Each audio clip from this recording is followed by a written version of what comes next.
Hi guys, welcome to the video, welcome to Edinburgh, and welcome to this beastie here. This is the recently released Aerobask Embraer 505 Phenom 300, if you'll excuse the croaking voice. And it was recently released 1 or 2 weeks ago for X-Plane 11. And what we're going to do is have a good, thorough, deep look at this. We're going to have a look at it in the traditional fashion of have a look at the outside, the inside, take it for a flight, and see what we think. Now, I'm just going to make a mention before we go any further. If you enjoy the video, please don't forget to tick like, share, and particularly subscribe. It helps me out massively with the channel. And likewise, I do have a Patreon page. I'll pop details in the description below. But as I say, what we're going to do is we're going to have a nice close look at this. And now in terms of the aircraft, let me just get the web page over. Yada, yada, yada. Click on that. Drag it over. We can see here, $45, 45 US dollars I should highlight, about £40 in the UK, something like that I think. And I've had a look at a couple of Aerobask aircraft before, and I really quite enjoy them. I think they do some good stuff with some good products. But I'm always very, I wouldn't say skeptical, I'm always minded that developers will always put the pros in the descriptions, but they'll never quite say, you know, X is missing, or we didn't include Y because of X, Y, and Z, or whatever. I'm not on about bugs, I'm on about things where they might not have implemented something here. So what I like to do is, yeah, okay, have a quick glance at this. I'm only going to pick out certain bits for me that are significant. So for me, the significant bits are, you know, I don't care about a functional lavatory. I don't care. Fact. 4K PBR textures, that's an interesting fact. 9 4K liveries, but it's also available in 2K if you have performance issues. White for painters. I don't paint, but I know there's a very large community who do. And I do use VR, although I haven't used it with this aircraft, but smooth and VR friendly manipulators, which is quite a good thing really, because obviously you can't see your hands. You need good sort of manipulator to be able to use an aircraft properly. In terms of sound, the full F-mod environment by Daniela. I don't know Daniela, but I take it on the fact that they're named, that they're quite good at what they do. In-volume game control, blah blah blah. This is of interest to me because those who follow my videos know that I'm quite interested in navigation side of things particularly, but navigation and systems as a whole for aircraft. Enhanced Laminar G1000. Now I did a video a couple of years ago on the G1000, a tutorial, quite a heavily in-depth tutorial, but somebody very kindly spent the time to sit down and put some timestamps on it. So what I'll do is I'll drop a link for the video in the description below if you want a more detailed look at the X-Plane G1000. But what I found is that when I looked through the manual and overlaid it to the X-Plane G1000, it was remarkably similar. And so the G1000 in its own right is a very, very good piece of kit in X-Plane 11. Make no bones about it. But this is now an enhanced version, and it's enhanced with quite a lot of features that, you know, things like ground speed and so on and so forth are not in the original, or aren't in the same level of depth in the original. So it's got things like kilos and pounds, selection, ground speed display optional, radar altitude display optional, and so on and so forth. It's got quite a lot of stuff added to it. And it's very apparent when you start to use the systems within the G1000. It's been very well modelled, I will say, from the outset. It's actually surpassed what I would have expected as capable within the sim for the G1000. It's been very nicely done. But as I go down, the other one that intrigues me is deep system emulation. Now I'm a sucker for deep system emulation, but custom coded, FADEC driven engine, thrust ratings, you know, this is all good stuff for me. Custom speed control, or custom current speed control, and things like the spoilers, etc. So these things are all, you know, they're interesting to me, and I like the authenticity they bring to products when these things are included. Complete array of custom documentation. I hate it when you get a sim and you load up the add-on aircraft and the documentation is poor and you're fumbling around trying to find your way. I will say from the outset they've got a good set of documentation with this aircraft. We'll be using a couple of bits of it in terms of performance for the aircraft. Avitab tablet, not something I use very often. I've literally only just downloaded it, installed it for this aircraft just to see what you get. It's free, so, you know, nothing lost, nothing gained if I don't like it. But there's areas where, for me, it doesn't quite meet what I would want. VR friendly 2D option panel, cabin flight progress screens. Yeah, not something that I'm overly concerned about. And preferences saved between flights obviously is a biggie. So yeah, there's a lot to it. So what we're going to do is break it down as we go. Here's SimBrief with our route, which you can see is going to be Edinburgh to Jersey. A fairly straightforward route, but it's long enough to enable me to have a look at VNAV. And although this is what's in SimBrief, this is not what we're going to fly. We're going to just change this final bit here, the Jersey 1 mic arrival. We're not going to do a standard arrival. Don't get me wrong, it's capable of doing standard arrivals into approaches, but we're going to do an RNAV arrival at Jersey, and it's not part of this arrival. Sorry, an RNAV approach, but it's not joined from this arrival that I can see anyway. So what we've got is we're going to see if it can fly a SID, which is crucial given the nature of the aircraft. You know, we're not talking about a bug-smashing puddle jumper here. It's going to be going predominantly in a lot of the time in controlled airspace.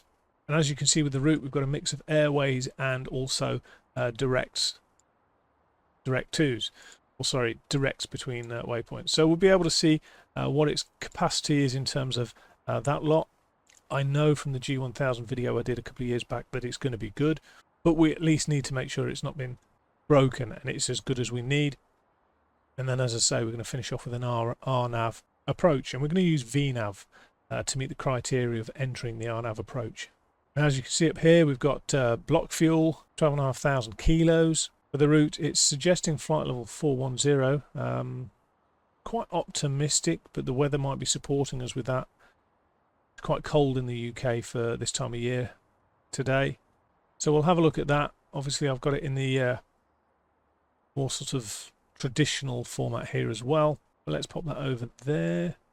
Oof. And we'll have a look at the aircraft. So as with all reviews, when I'm looking at an aircraft from the exterior, I tend to sit back first and have a look at its shape, form and function. Does it look right? Does it, you know, it's not got any bulbous appendages it shouldn't have. The nose is the correct sort of profile. And you can't necessarily see that from looking close into things. So does the tail look correct in terms of its proportions? Does the aircraft sit correctly on its undercarriage? You know, it's not nose high like it's going to take off from an aircraft carrier. And I'll be honest, this is a very attractive little aircraft. I say little. It's kind of I suppose, a medium-range bizjet type thing, really. Let's just swap to that and hopefully we can... Yeah, there we go. That's better. That's where we want to be. That's the Badger. Right. Let's use my rather dubious skills.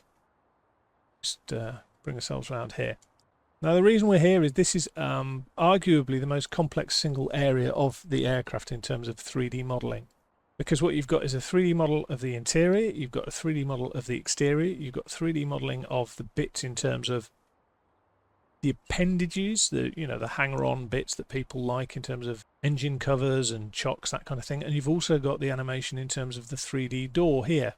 And it's very easy around this area to see a lot of things that then highlight whether modelling is good or bad. So sitting at a distance, you can see that it all looks like straight bits are straight, curves are curvy, bits that look like metal are metallic, and bits that should look like gloss paintwork are gloss, and bits that should be more matte are more matte. And so I always tend to look at it in terms of, let's have a look at it from a distance first, because you can always find flaws with every add-on aircraft once you start to zoom in. But let's be honest, most of the time we're looking at it from at most the closest this range. We're generally not looking at it like this, are we? So really, you know, being fair to aircraft developers and designers, let's look at it in the context in which they're capable of doing it.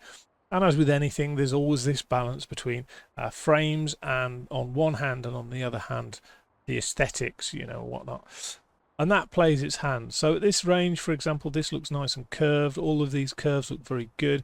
There's no squaring off, there's no obvious straight bits or triangles or polygons, you know, it all looks pretty good at this range. There's a couple of things that stand out. The complexity of this section down here stands out, and we'll zoom in to have a look at this now. Obviously the door is quite a complex thing in terms of its 3D modelling in relation to the aircraft itself. But you can see that already we've got good use of PBR textures down here. So we've got the darker sort of gunmetal sections of the stair supports have a gloss level to them, but it's quite muted. And then down here you've got the very shiny chrome sections at the bottom. which are very nicely defined. The kind of satin step colour, the gloss of the aircraft. You can see the reflections at the bottom of the fuselage. You can see all of the lighting is working particularly well with 3D modelling. So it's very, very nice. It's a very good piece of 3D modelling. Likewise, you can see that the wing overall is a very nicely modelled bit of kit. Let's just go up a little bit so that we can get a bit more of a plan view. However, what I will say is that there's areas where the 3D modelling is just sublime around here. Complex curves around these wingtips, all the way down here.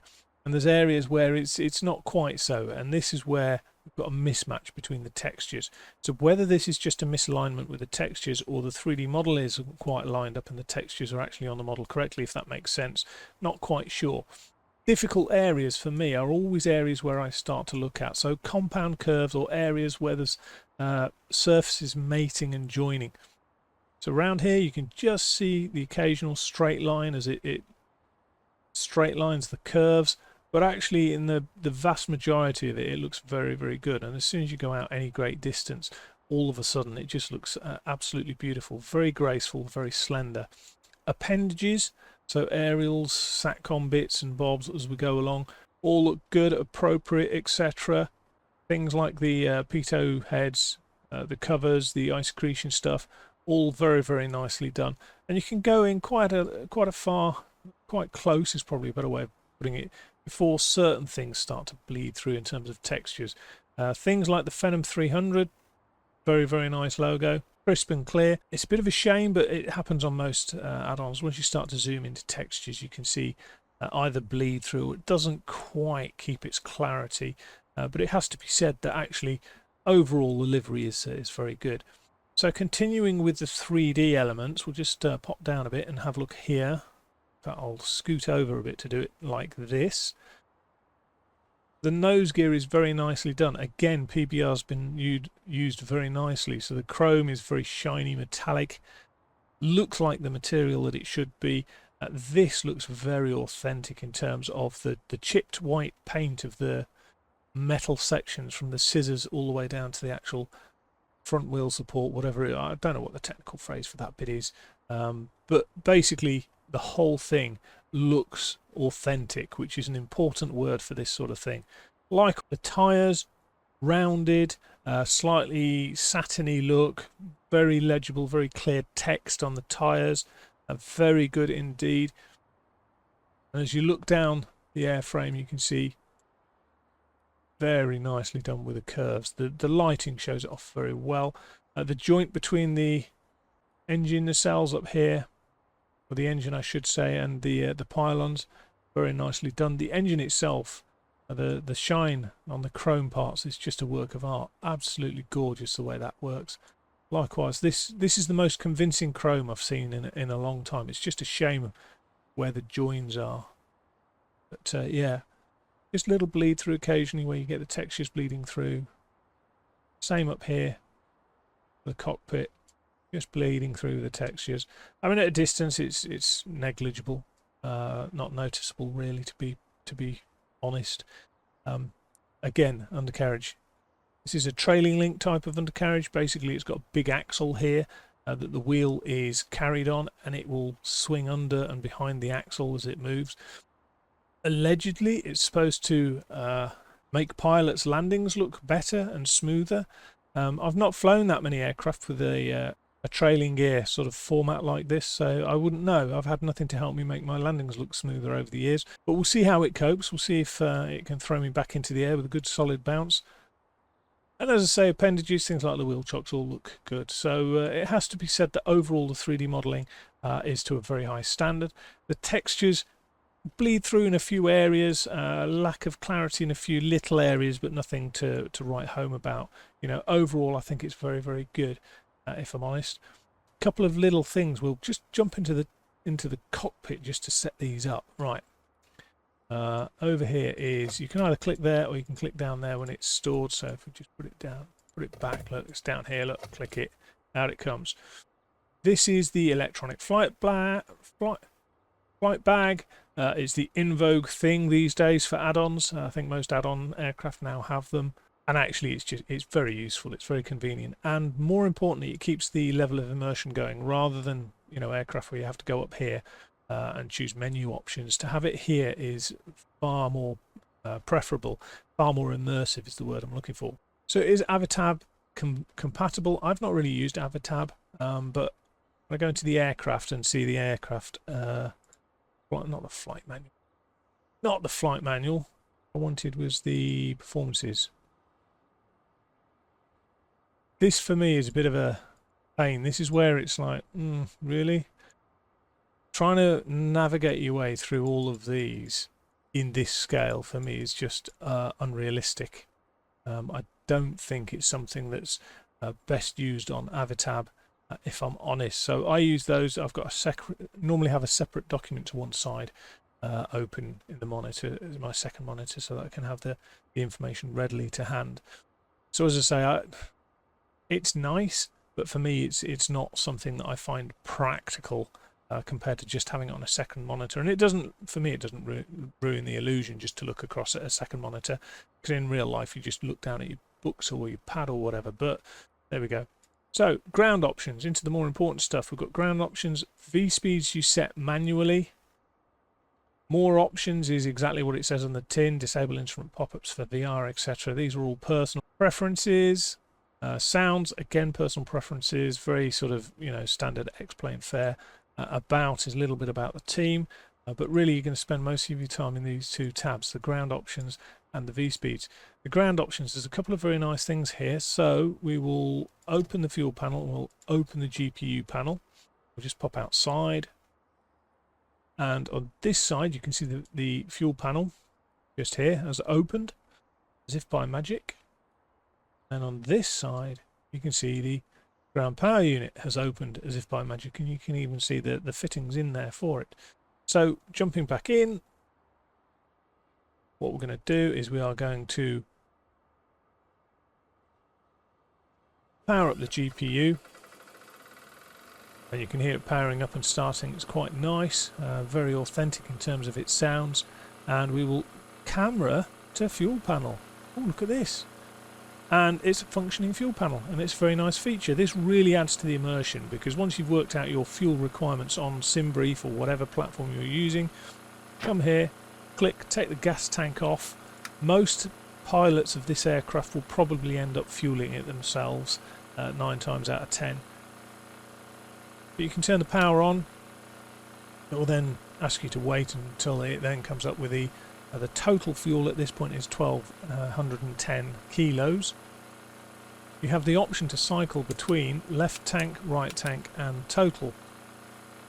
Just going to go on to left tank for the moment.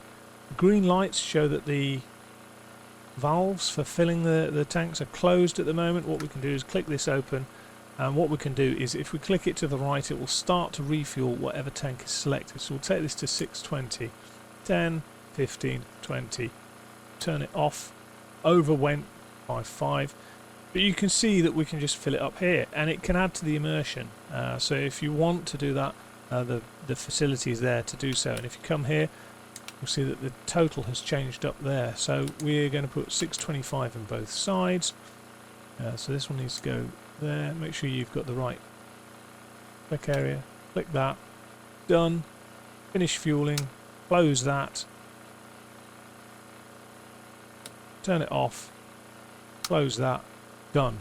Back into the cockpit, over here, and then what you can do is close the fuel panel, and we'll close all of these. There's a nice noise of the door squeaking as it closes, and then the GPU's quieter. Lovely. Lovely, lovely, lovely. Right, so this is, you can do your weight and balance here as per the normal X-plane stuff. What we're going to do now is we're going to have a tour of the cockpit. What we will do is we'll pop some power on.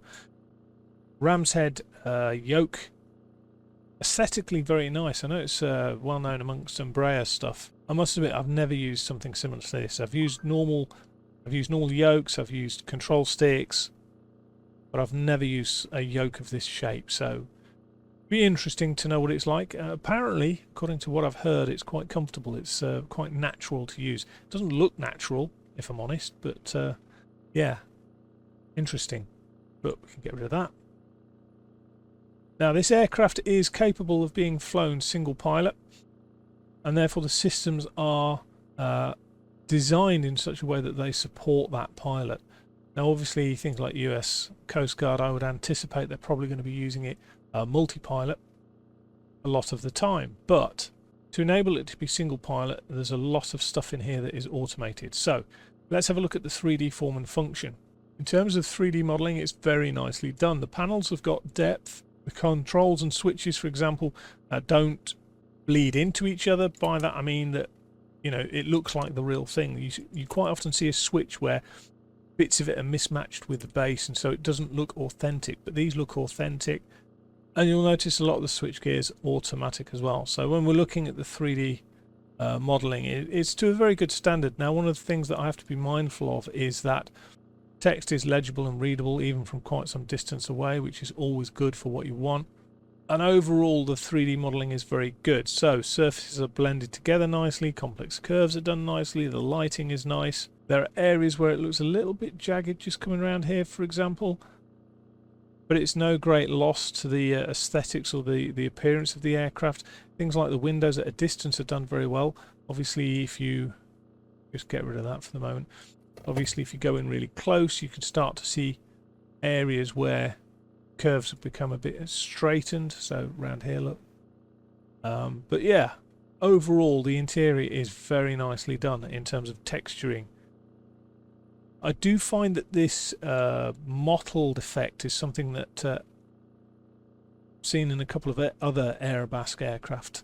It's not necessarily a bad thing, it's just noticeable that that's, if you like, one of their textures or one of the styles that comes up with the aircraft in terms of their texturing. 3D modelling of things like the seats is very good, and also somewhere that I really don't often visit with sims is the cabin in the back. But you know, I've come in here purely out of the fact to have a look at it so that, you know, we all have a full and thorough knowledge of what this product is all about. There's lots of things that are clickable, so you can have the side tables come out or the tables come out. Nice noises.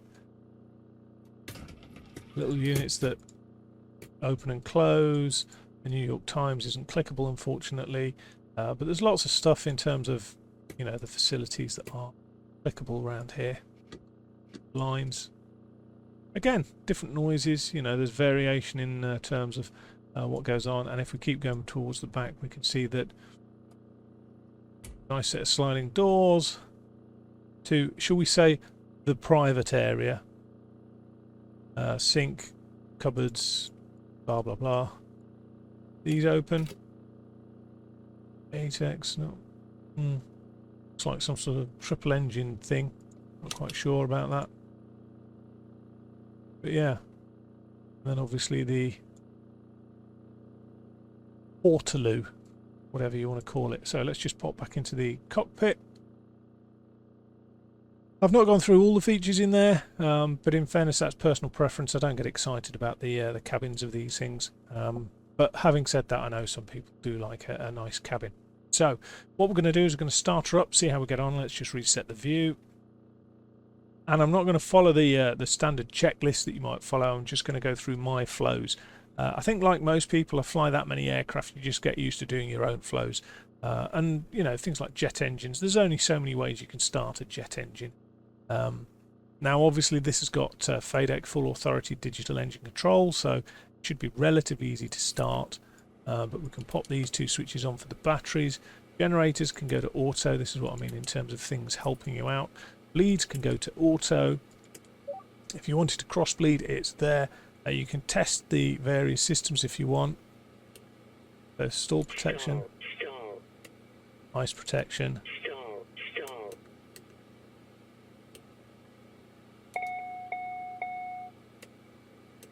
all jolly good stuff. System test. Okay. So as we go around, you can see again now crossfeed and fuel pumps to auto, absolutely fine.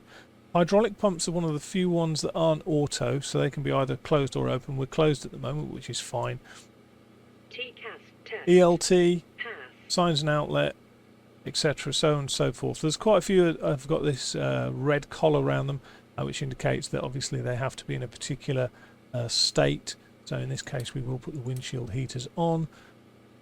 Air data system probes, so this is your probe heat, auto on or off. And you can see that the advisory setup here is changing depending on what we're doing. So it's fully linked in with all of the systems. We'll leave that auto. Not going to have any icing protection at the moment because it's sat on the ground and it's positive temperature outside. The gates do work, so if you wanted to use the gate, you can't press the button without it. So you can't accidentally go, you know what, I'm going to click this. Oh, the first click will do the gate, so it saves your embarrassments there. Coming down here, as I say, virtually everything is focused on single pilot operations. So everything you'll notice is within reach of the left hand seat, and if necessary it's duplicated rather than put over here. But pressurization, again, auto.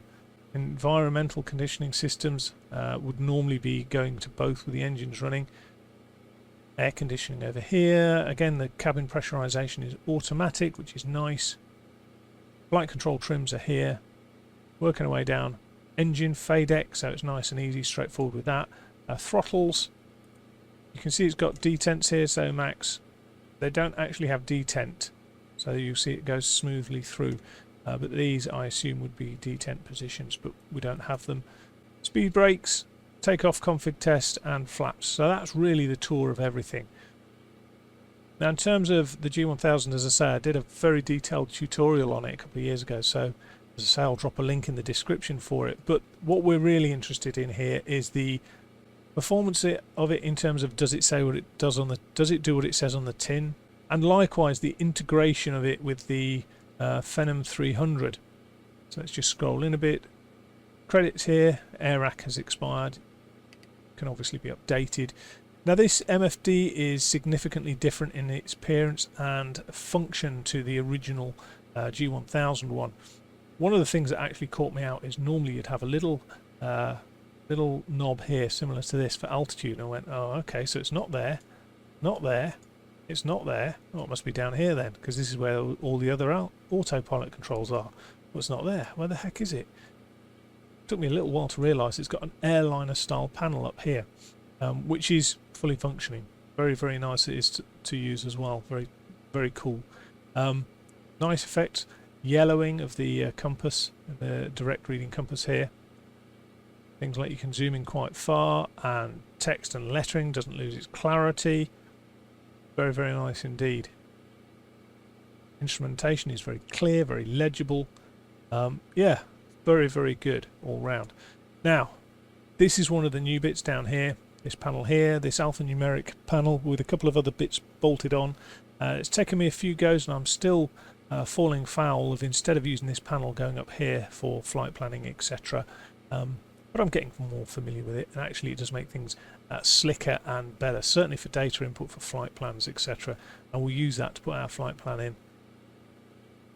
But as you can see, the main multi-screen telly in the middle has a lot more information on it down here than it would normally have for, say, a DA62 or a Cessna 172. There's a lot of information contained in here, all of which is obviously pertinent to flight. But it does have throttle modes. It does have support in terms of advising for throttle settings. So it's got cruise, takeoff, etc. The whole thing is very nicely done. The only thing I would say is that on a sim screen, the difficulty is some of it becomes quite small. But I guess that's more to do with simulation than the developers. So that's pretty much a tour of the cockpit, really. So what we'll do is we will get ourselves fired up, and then we'll pop it. In fact, we'll do it the other way around. We'll do it the proper way around whilst we're on ground power. These 5 switches are also new here. Engine indication system, electrics, fuel, status, and anti-ice. And they're all active, as you can see, so the windshield heaters are on, but the anti-ice isn't. And it shows valve positions. It's the standard fare now, so across the flow direction shows its valve is closed, inline shows it's open. So obviously, as you can see, the leading edges are heated by hot air, hot bleed air from the engines, from one of the engine stages, as is the tail. So yeah, it's all good, all good. But we can just turn it off or just choose a different page. So what we need to do now is put our flight plan in. and it's pretty straightforward. So what we're doing is calling up our flight plan page. In fact, we're not doing that. We're calling up our procedures. I'm going to click it a couple, select departure, click enter. We want the Gossamer 1 Charlie, which just so happens to be the first one on the list. Let me just get the flight plan up on the other page.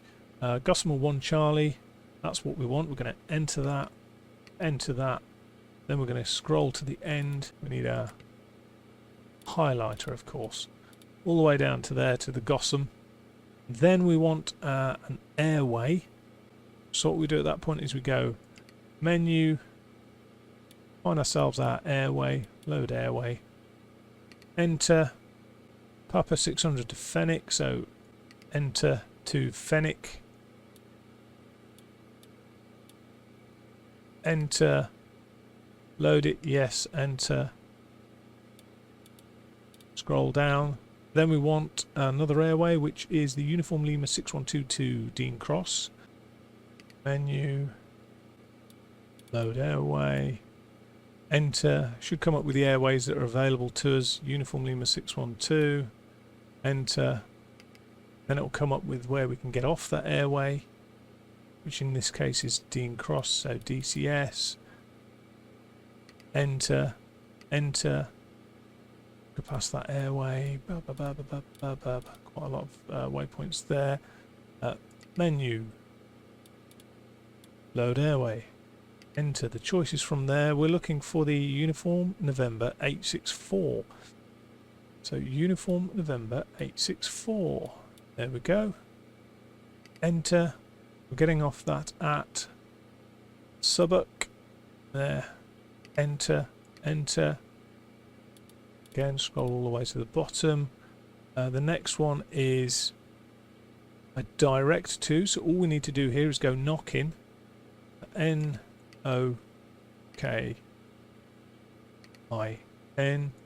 All good stuff.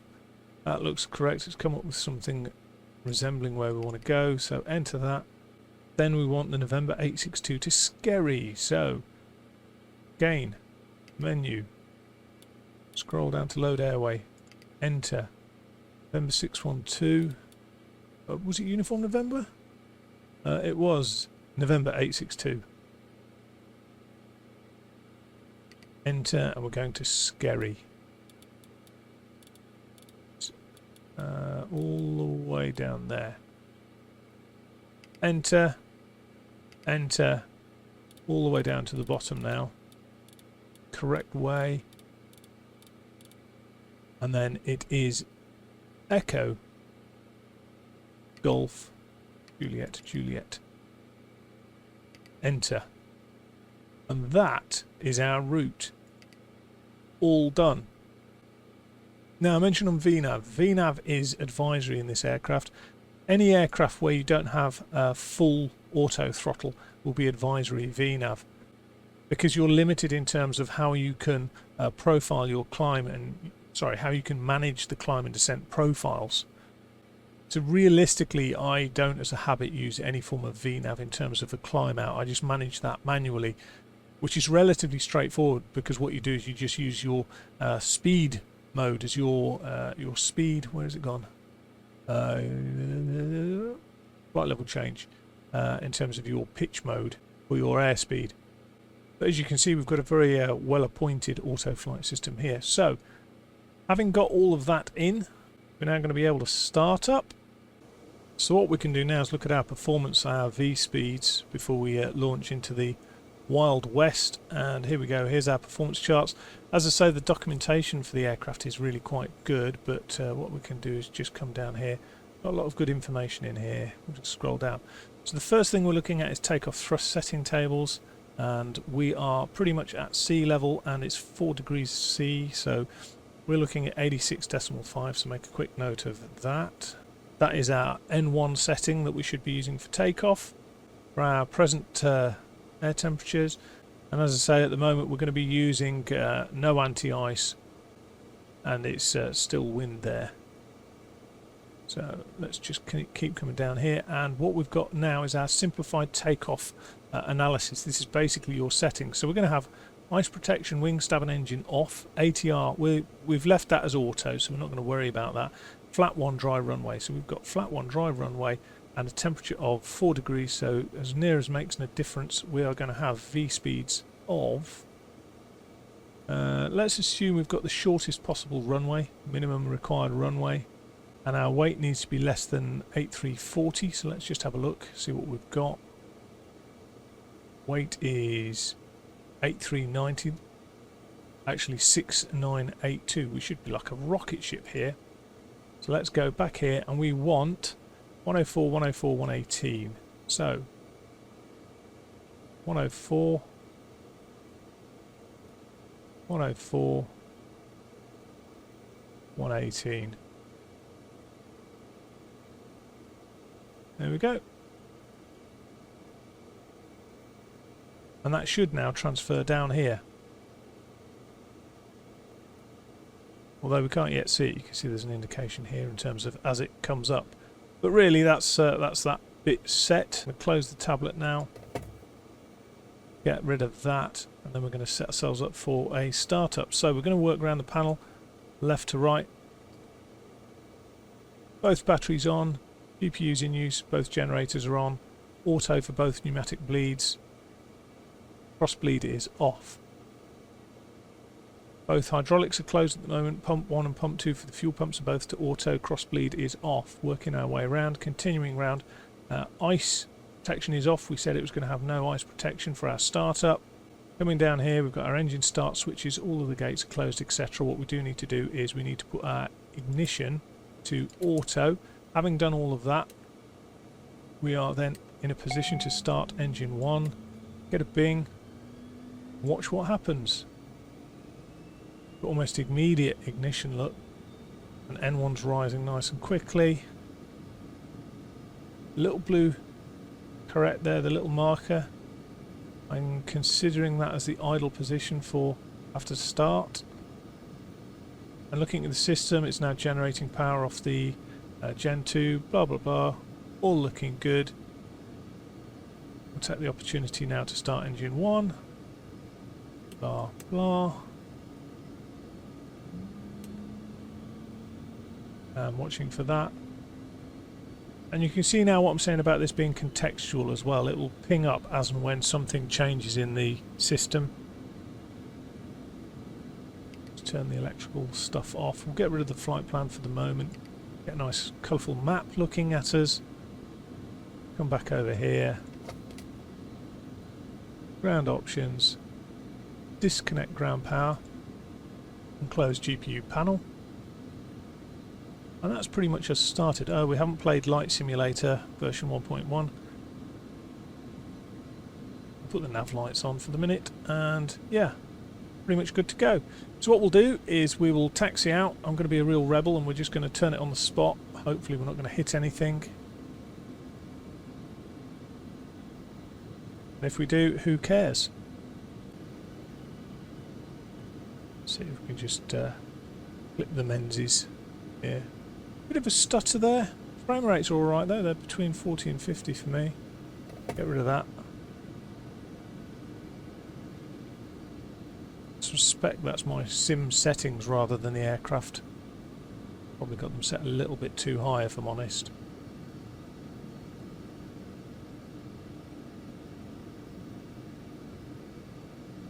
Taxi.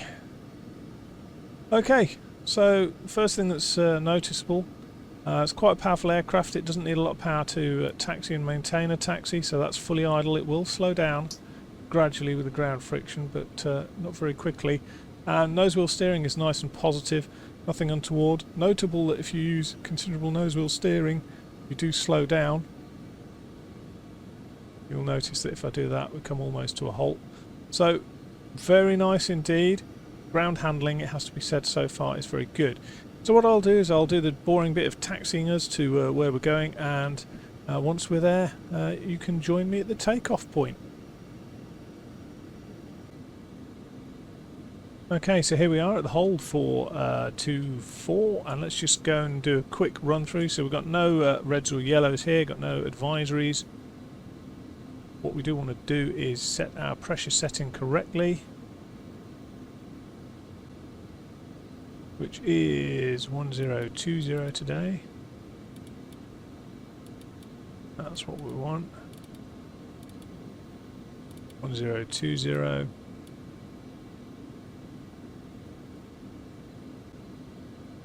And then we want to set up our auto flight as well now. So we're going to go to, and it's quite useful, you can see it over in the second screen here as you change it. The altitude at the moment is at 6,000 feet. We're initially going to go to 6,000 feet, sorry, it's at 2,000. We're going to 6,000.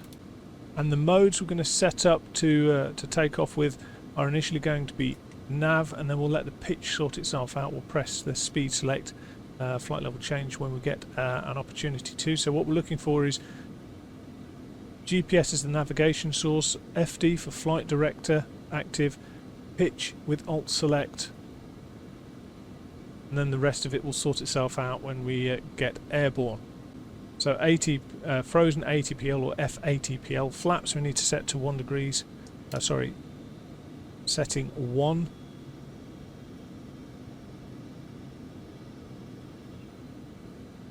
Let me just redo that. Altimeters are set, trims are set, pitot heat's on, and finally lights. That can go to that, that can go to that. And then there we go. Let's get ourselves airborne, see how this beauty behaves.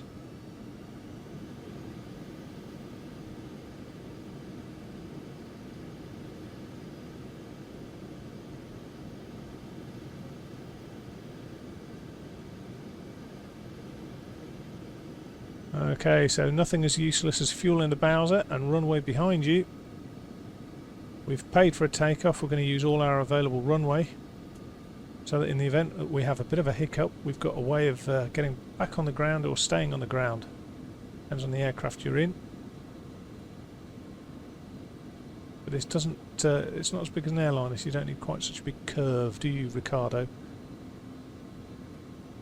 Okay. Increase both power levers, make sure that they look reasonable.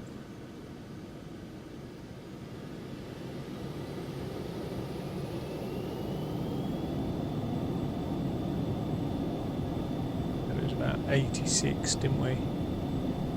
86 point something. What was it? 86.5.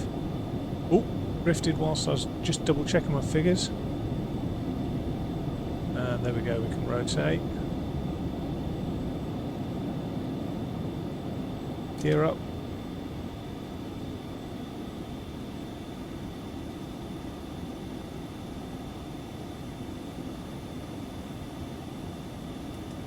Flight level change.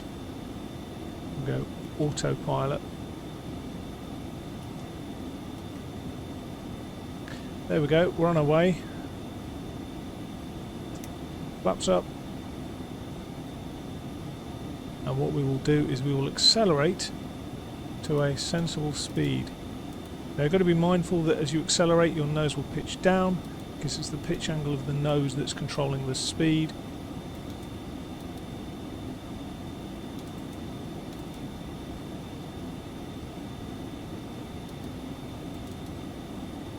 So I don't want us to go too fast to start with, otherwise you'll see what happens, the nose pitches down.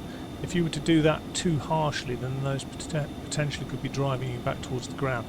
Visible icing above us, so where's our icing panel? Here it is. Pop some anti-ice on. Say visible icing. Visible moisture in icing conditions. And where we go. So let's see if it follows the SID, does what it says on the tin. It's overshot the airspeed, but I think it might be just a little bit gusty with the wind. And there, it'll sort itself out eventually.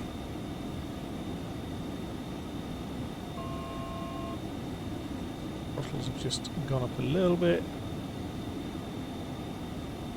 1,000 to go. And we're looking for it to level at 6,000. As it does so, what we need to do is manage our power of our thrust levers, because you can see we're accelerating like a whippet.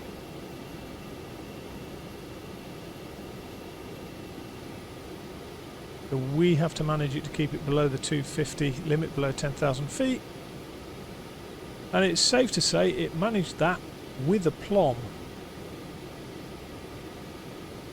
Let's just sync up the heading. There we go. Yeah. Well, that was no real challenge for it. Let's have a quick look at it in flight as she's cruising along. She's accelerating.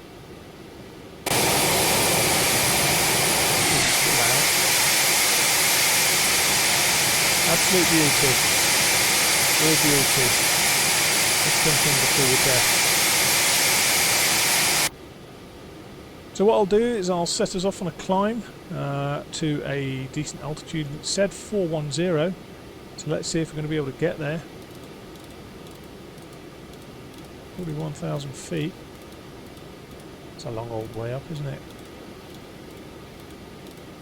Fortunately, the altitude select on this aircraft is particularly useful. It's not one of those where you spend 3 weeks clicking it to go up. So flight level change, it should maintain the speed we're at as we increase power.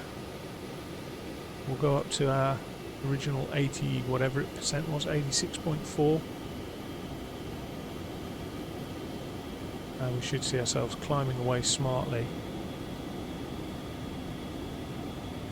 You can see it's got the climb indicator. Got a slight imbalance between my left and right here.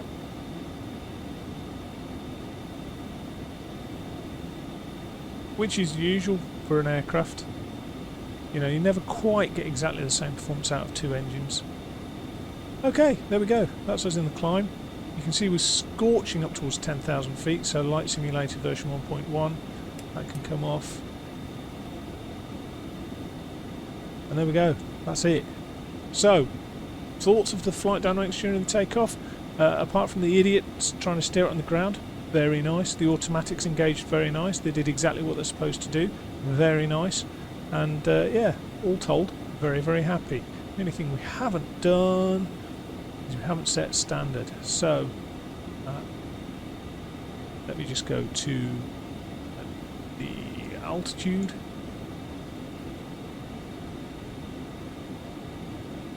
Not the altitude, you buffoon. The barrow. Just set standard. 013.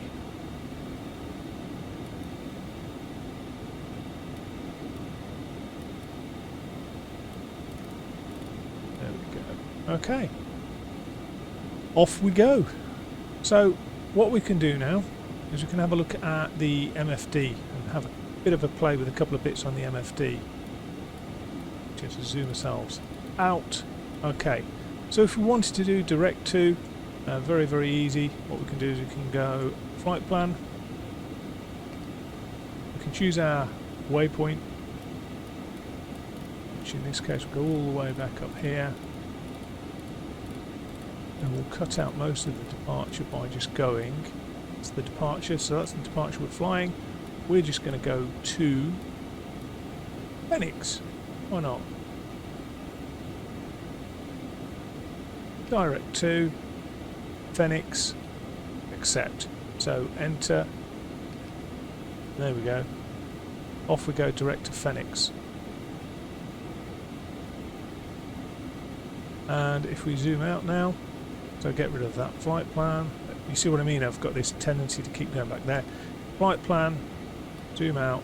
You see it's cut quite a few of the legs out here. It's going direct to Phoenix. Now I'm going to leave it to go to Phoenix because I've got to go quite high now. No visible cloud, anti-ice can come off. Also just going to check pressurization, so status, that's the one I want.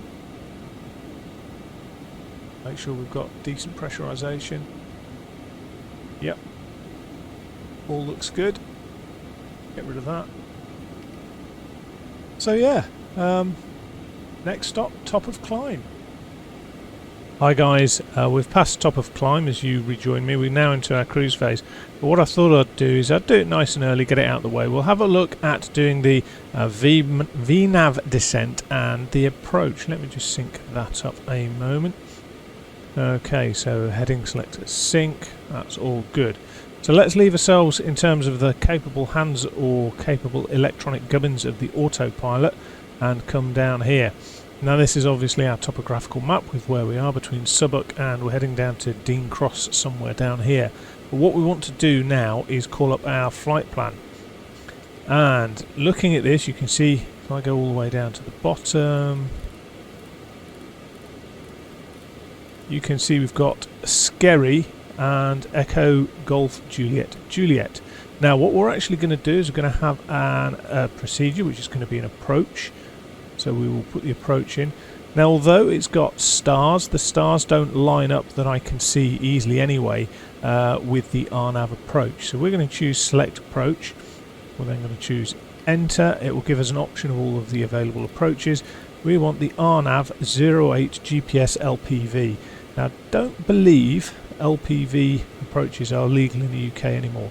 I'm not entirely sure, but I did read it in a flight magazine about the changes because of Brexit. But that's by the by.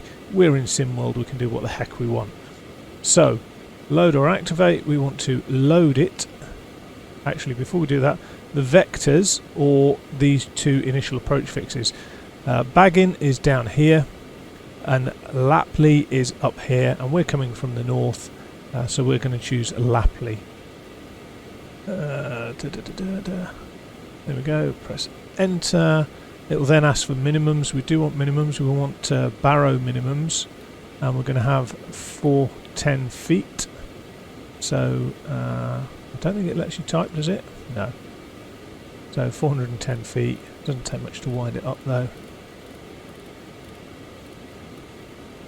Enter.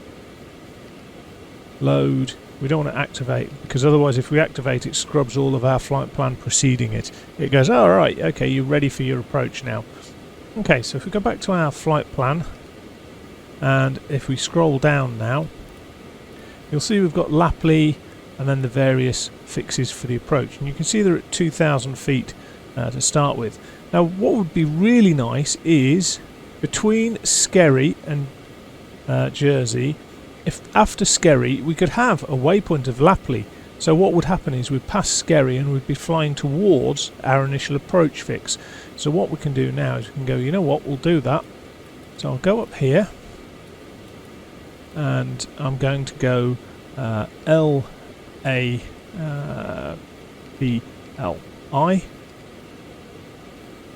and where's my enter button gone? Enter, enter, and there we go.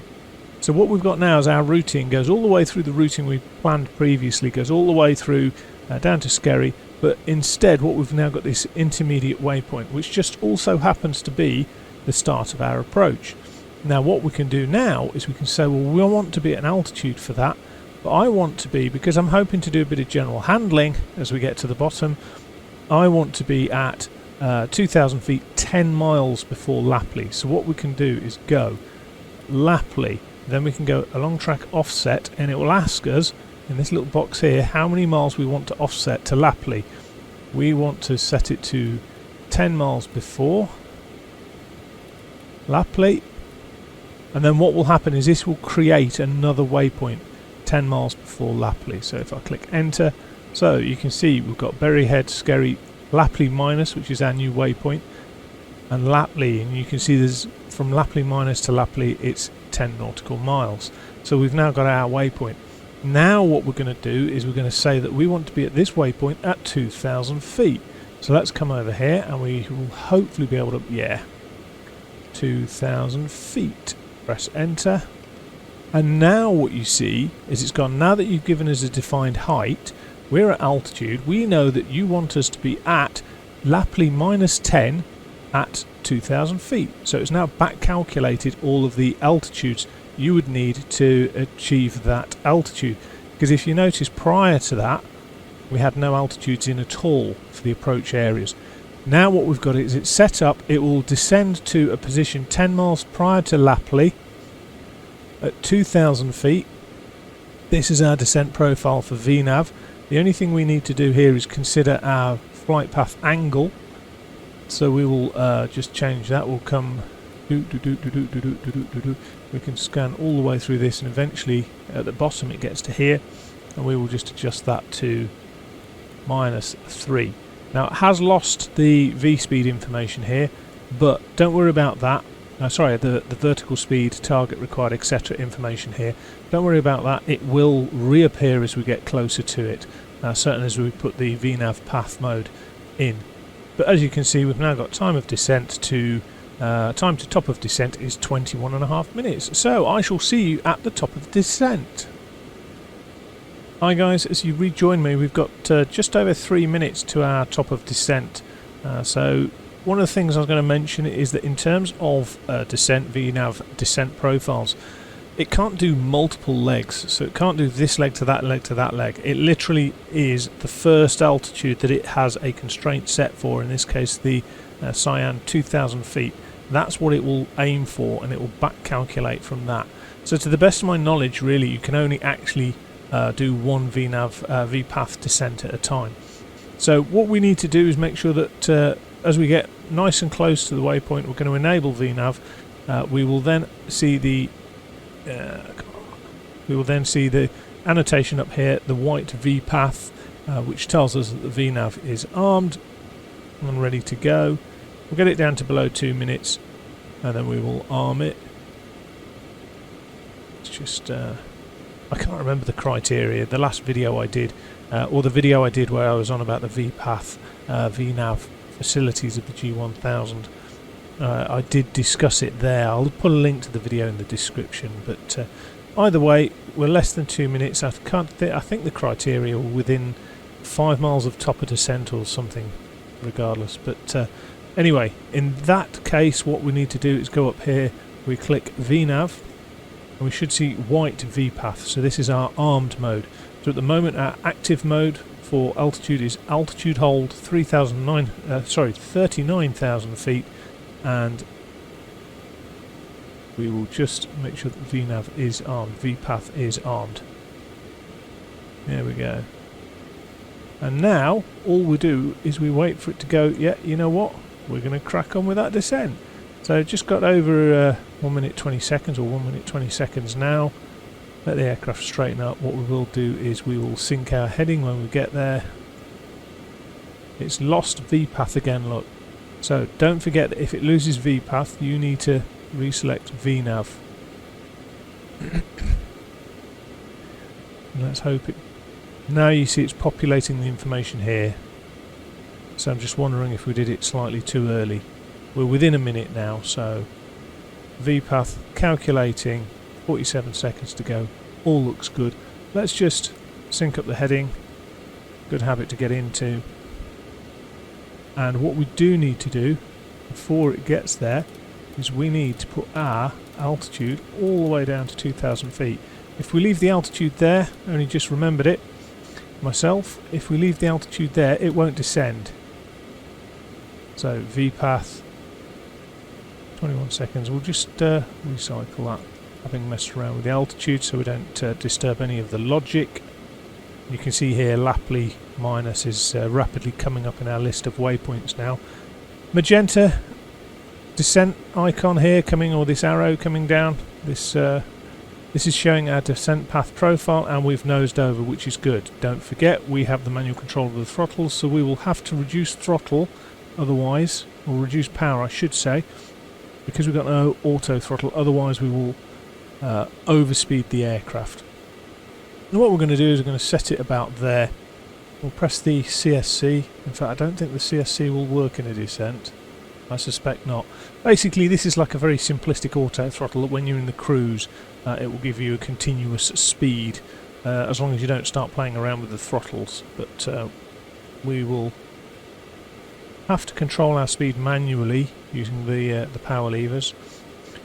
Because it's VPath, what we need to do is make sure that we've got Alt-S as our armed mode, so that's the altitude it's trying to capture, which we know is 2,000 feet, and VPath, the important thing here is it controls the path of your descent using the pitch of the aircraft, as opposed to the speed mode, so the flight level change / speed mode will change the pitch of the aircraft dependent on the speed.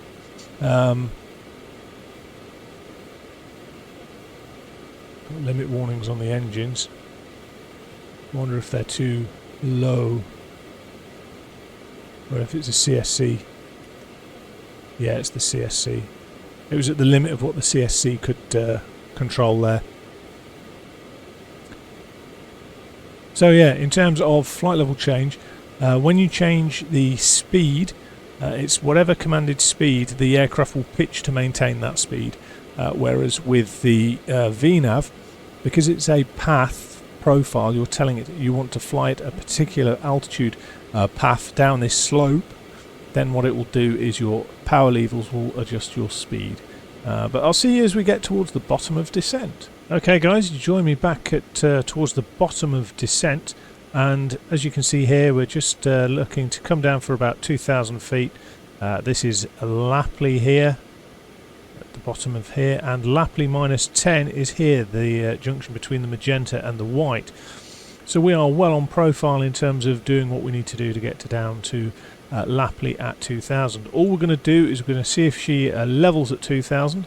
If she does, what we're then going to do is we're then going to take manual control and we're going to have a play around and see what we think in terms of the handling, the general handling of the aircraft. Where we're actually landing is over here, so this is Guernsey, I believe. Just passing over the top of there, and Lapley is about here, and then where we're landing is over there. So 1,000 feet to go.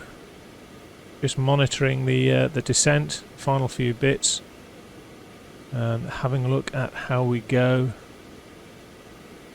Now we've got to have we've got a difference here between the radalt reading and the sea reading as we go over the land. Hopefully that will, we're going over the land still, yeah. Hopefully that will balance itself out. Coming up to 2,000 feet, anticipating the aircraft levelling. Because we haven't changed the throttle position, the speed will drop. And we'll reintroduce some power to stop it dropping too far. And there we go. She's nicely level, 10 miles in advance of Lapley. So what we'll do now is we'll have a little go at some general handling. See how she does with that. We haven't got too much room because of the cloud base. We've got only about 1,500 feet above us here really. But we will have a quick go and see what we think. Okay, so autopilot's off. Let's have a look at the handling in terms of its stability. So let's roll over to the right.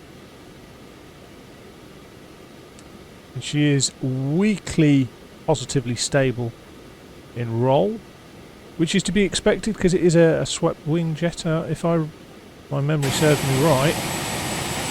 Not a massively swept wing, but it's a swept wing nonetheless. Which, yeah. Let's just excuse the phone binging again. I really do need to sort that out when I'm recording. Okay, so let's trim her all out. Get ourselves to a nice stable speed.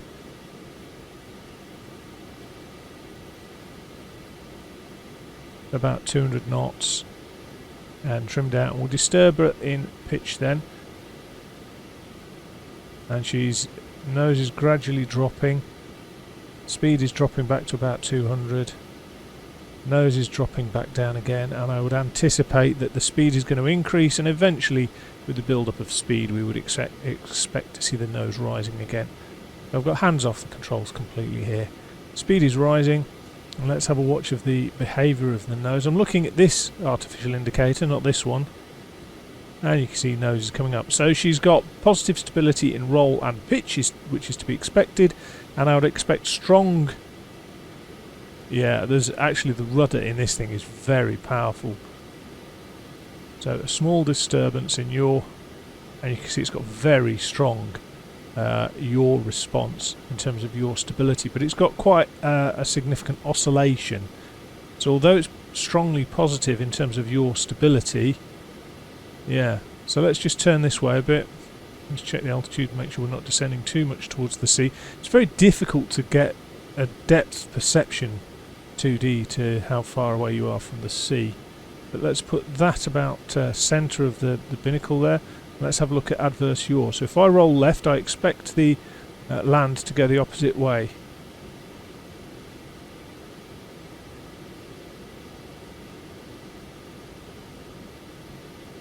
And it is, look, that's lovely. So it's got adverse yaw, it's got positive stability in all three planes, which is what we would expect. Let's take the power right off and do some slow speed handling. See what she's like. Just looking at where we are on the chart. We'll head out towards the west, I think, at the minute. Let this speed bleed off. Try and maintain enough height so that we can mess around. I'm not going to stall her. I just want to see what sort of slow speed handling we've got. It gives you good indication as to what's going to happen in terms of an approach. We'll take one stage of flaps.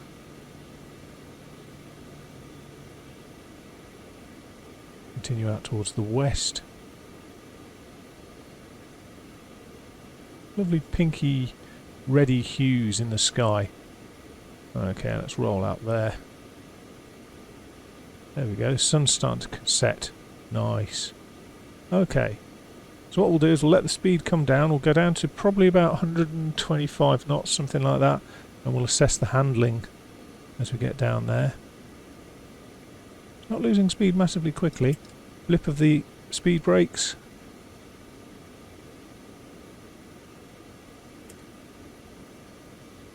Just trimming for this new sort of neutral position. Trims quite nicely.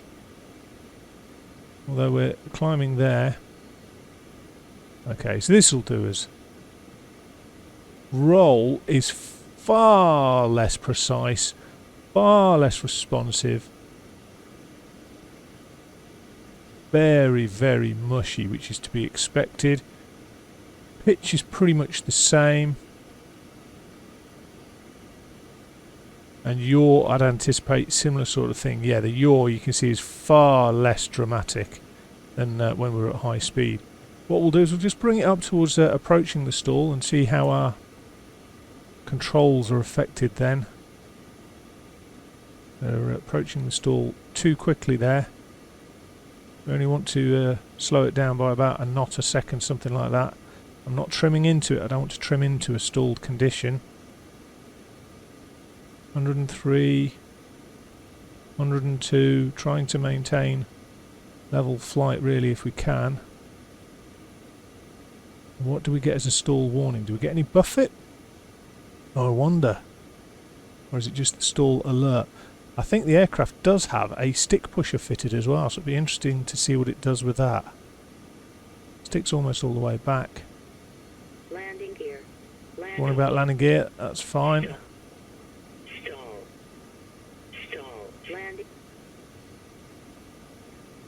That feels like a stick pusher of some description. There's no audible sort of juddering noise or anything like that. So we'll recover back to a decent speed. We'll turn back towards Lapley. We'll re-engage the autopilot and let it do its RNAV thing.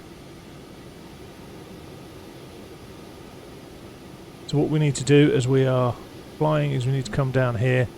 We need to go to our procedures. Activate approach. Yep. Enter. What we'll do then is we'll come back round towards Lapley. We'll look to be at 2,000 feet. And what we can do to help us there is if we scoot that over there, we can press autopilot altitude heading. And then we'll choose flight level change, bring the power back. That will help it descend as we go down to 2,000 feet.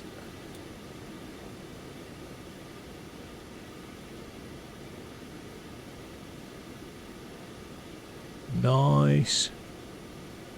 We'll steer ourselves back in towards Lapley.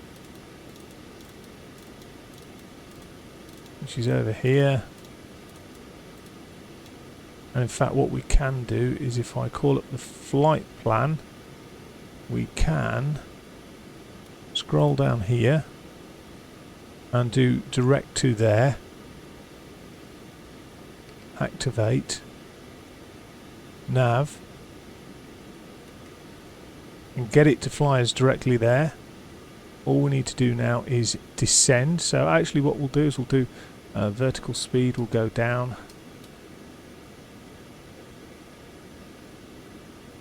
We've got Alt Select. In fact, it's still on flight level change, so we need to bring the power levers back quite a bit.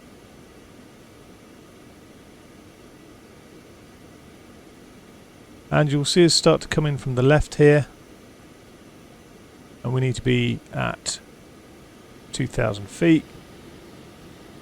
We're going to be 2,000 feet, 150 knots. Still got one stage of flap out, so we need to be a little bit careful in terms of not overspeeding the flaps. But GPS autopilot Alt 2,000 feet, and we're anticipating it following around to the right now.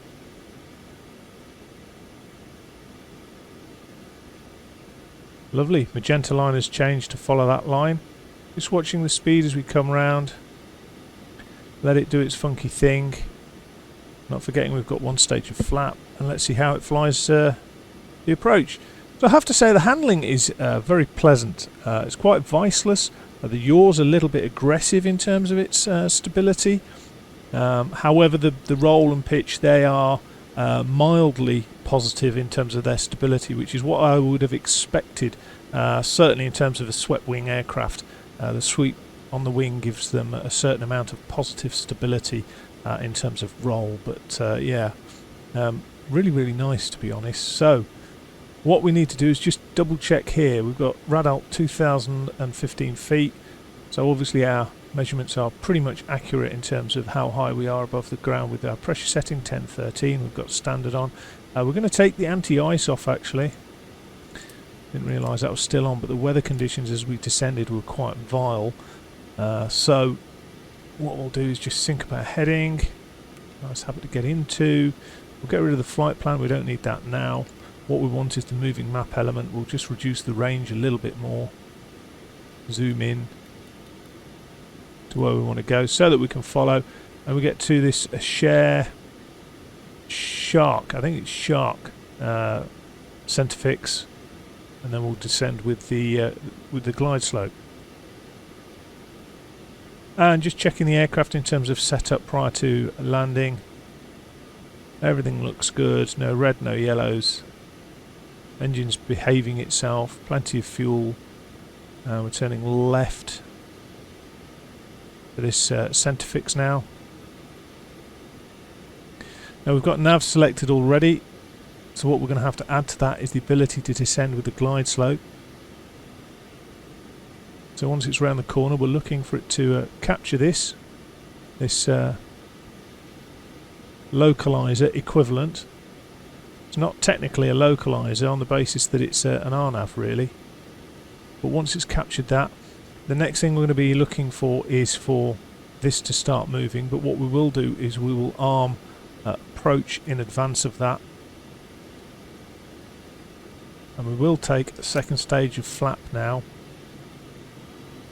Quite draggy with the second stage of flap.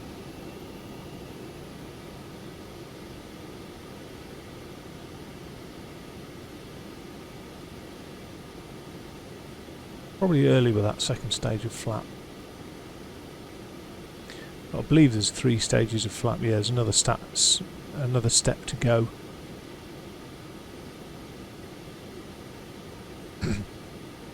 So we'll just let this do its funky thing. And what we'll do is we'll get so far down, we'll make sure it can do its tip over the edge. Once it's over the edge, we'll try and hand fly it, see how we get on. Now the landing gear, being trailing link, is supposed to be forgiving of landings. As I say, I think I said it at the start of the video.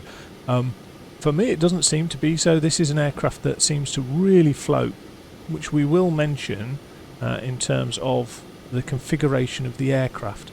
So it's quite a low wing monoplane, and basically what happens is you get into ground effect as you go close to the ground, and that can build up a cushion of air. Just making sure we've got glide path armed there.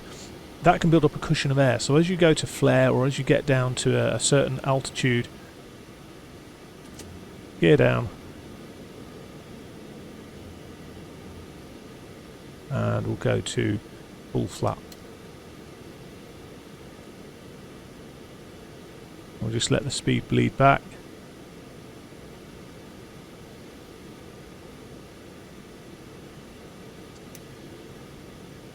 There was actually a fourth setting, unbeknown to me. So full flap, gear down. Just check 3 greens. It'll bring a little bit of the power off. Now, as I say, with a low wing monoplane it's more prevalent than with a high wing monoplane, but basically as you come into ground effect, the aircraft will have a tendency to float. And I found that when I do approaches in this thing, the float is awful for me. I don't know what it is, whether I'm probably coming in too fast for the aircraft, if I'm honest. But we'll let it bleed back speed very gently at the moment. We don't want to come in too slow and risk a stall. But you can see the red line down here for the stall speed is very low. I mean, we're looking at 88 knots, so let's round that to 90, plus a third is 120 would be a recommended approach speed, really. We'll just stop it from going any slower there. Let's bring it back to 115. Yeah, it's going to make that easy, isn't it? Right. Autopilot off.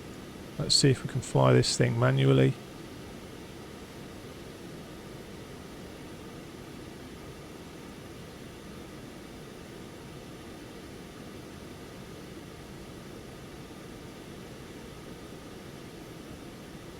As I say, she does handle very, very nicely. Just the merest of deflections on the controls will get a nice response. Still 2 whites, 2 reds. I think I'm going to go high.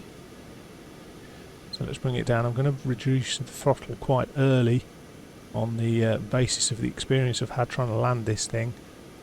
Reintroduce it as I pitch back up.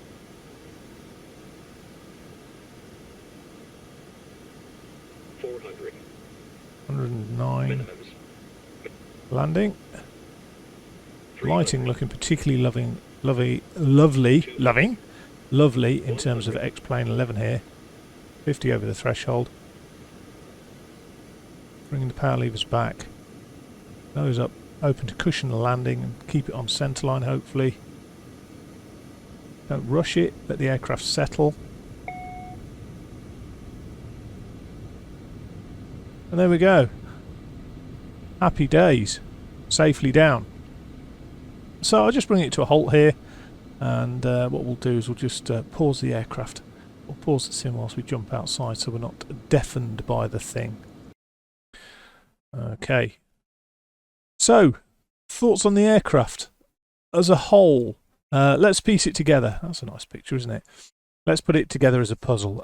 In terms of the exterior modelling, very, very high quality. There's very few things that I could pick up on where you would say, actually, that's an issue, that's an issue, that's an issue. So I would say that the exterior modelling is to a very high standard. As I say, a couple of little chinks in its armour, such as the lines on the leading edge where you could see the different texture panels that had been applied. But overall, really good. In terms of inside the cockpit and inside the aircraft, really nice, lots of lovely touches. For those who like cabins, it's got fold-out trays, all that kind of thing. I think one of the things I didn't mention is it's got like a flight so far screen in the cabin. I don't know. Let's have a look. Let's just pop back in. I come back through here. Not that way. I thought it did have like a how far to go type screen. But yeah, the cabin's lovely. It's nicely done. Have you got one? Thought it had a how far to go display somewhere. Oh, is this it? Yeah, let's just unpause it for a moment. No, that's the wrong button. That's the button I was after. No, that's not the button I was after. I'm having a moment there. Yeah, there you go. Oh, it's just turned a nice dusky colour. Let's just skip forwards here. Sadly, the drinks cabinet is not functioning. So yeah, time to go screen there. 2 of them, one for front, one for forwards, one for backwards. So let's just pop back here. So yeah, in the cockpit, everything functions pretty much. There's only a couple of switches I found that didn't function, and everything does exactly what it says on the tin. So the things that don't function are things like the voice data recorder, which at the end of the day in the sim that's not going to make a blind bit of difference really, but everything else works. Now, highlight is the integration of the additional features of the GPS in terms of the Garmin G1000, and particularly these 5 screens, these 5 switches here. So obviously you've got a much more informative panel here concerning the conditions of the aircraft, so gear, flaps, etc. But what you can do is you can narrow it down to make it even more condensed to maximize your map space, which is something you might do in a cruise. Likewise, you would want that potentially back for your landing so that you're fully aware of things like your engine parameters that you're meeting. Electrical systems are all here. They are all reactive to whatever you do. So for example, if I come down here and I turn one of the generators off, and I'll turn the pneumatics on the right hand side off as well, you can see that a couple of things have happened. The generator turned yellow, which is a caution to tell you that it's turned yellow, and up here you can see that we've got generator 2 off bus. As a result of that, we've got less power. So what it's also done is it's then activated the shedding system, so shed bus 1, shed bus 2. So it's got rid of anything that's on the shed buses. They tend to be things like galley, so they're the non-essential things that they're nice to have, but if you're struggling for power, so it's got rid of those, and you can see it's also got the shed bus off. Likewise, it's also got bleed 2 off because we shut the bleeds off. And if we go onto the pneumatics page here, or the anti-ice I should say, you'll see that the bleeds on the right hand side are off here, so they're not functioning properly. We've still got windscreen heat on, obviously. Likewise, you can see that if I mess around with things like the anti-ice, it's going to change the systems here. I can put that on, put that on, put that on, and you can see that the various devices have taken effect in terms of engine and wing surface anti-icing, windscreens, windshields, they go off. So all of that is interactive. Likewise, as you'd expect, fuel is exactly the same. So, you know, if I come down here and I shut off number 1, in fact, I'll shut off the ignition to off, and then we can shut off the engine by clicking once to the left because it's FADEC. And then you'll see the impact of it here, winding down. And what we can also do is we can use the emergency shutoffs that you would potentially have to make use of. So let's say, for example, we need to shut off engine 1. There we go, shutting off engine 1 as well. It's guarded, so you can't accidentally trigger it. However, just be mindful that if you press it twice in quick succession, then obviously it will have that same effect of just shutting the engine down. And yeah, so that's pretty much everything. As I say, the integration between this and the additional systems elements has been done to a very, very high standard, and it's lovely as an aircraft fit to fly. Critical things I wanted to test were things like the altitude capture behavior, which it did fine on the way out, the throttle behavior, which was all good, the wing surfaces in terms of flaps, etc., that was all good, the electrical management system, so if you shut certain things off, as we've seen there, and the systems architecture, that all seems to be good. The additional features in terms of the GPS, the Garmin 1000, G1000, that's all good. This panel here, all good, nice, we like that. The automatic stuff works automatically, which is all good. And the handling is very pleasant, with, you know, as I would expect sort of handling. It's like a sporty bizjet really. The key thing I would say is on takeoff, it can be very sprightly, and therefore it can be quite a challenge to keep up with. But overall, I have to say, I really, really rate this aircraft. I really do rate it. Lighting as well. In fact, what we'll do is we'll leave that on. And we'll make sure we've got all the panel lights up. Like that.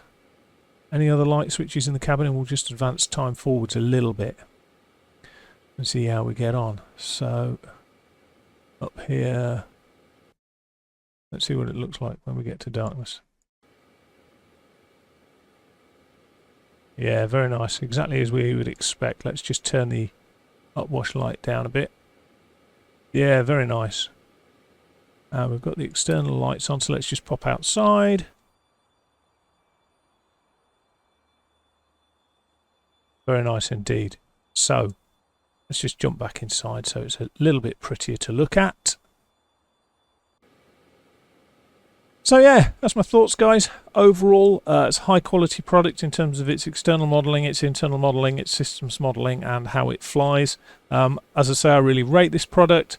And if you enjoyed the video, please don't forget to tick like, share and subscribe, and I'll see you in the next one. Take care.